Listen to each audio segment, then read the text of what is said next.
should we get a significant number of seats in Parliament for the National Rally, should we get a National Rally Premier or Prime Minister in France, would French support that's been pretty ironclad for Ukraine be questioned?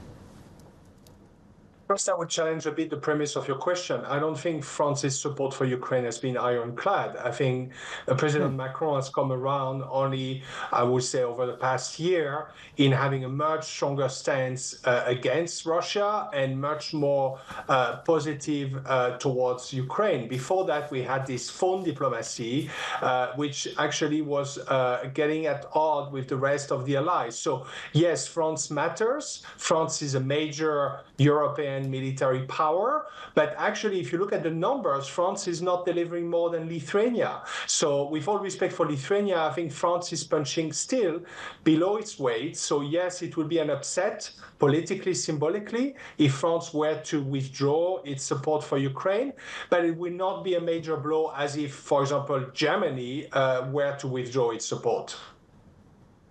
Well, that's really important context in terms of the French support for Ukraine and the fact that, as you say, your analysis is that they're still punching below their weight. Do you take them at their word, National Rally? Do you trust them when they say they've moderated their position, of course, on Russia? They've moderated their position on Ukraine. Can we trust them on that?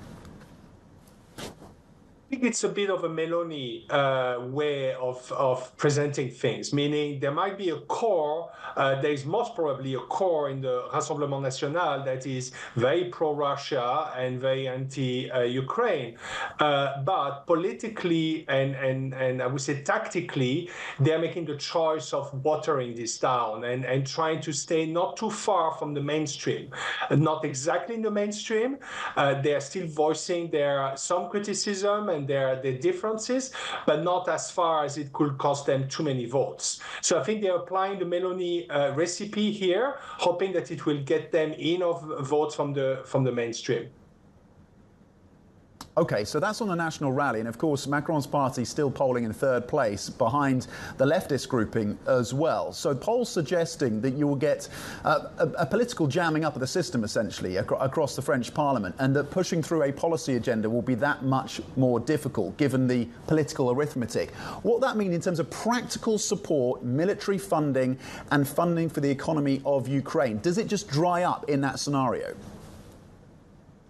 This is when you get into the Fifth Republic Constitution and how the executive can take some executive decisions without necessarily getting the parliament to vote or giving the parliament a say. Generally, under the French Fifth Republic system, the executive has a great say on matters of national security and foreign policy.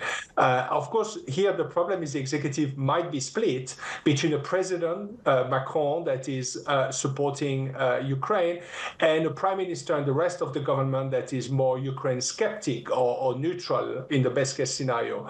So here will be, I would say, a real battle as to who can get away with what in terms of decisions. Macron will be able at a high level strategic forum to be able to obviously voice France's message and position on Ukraine.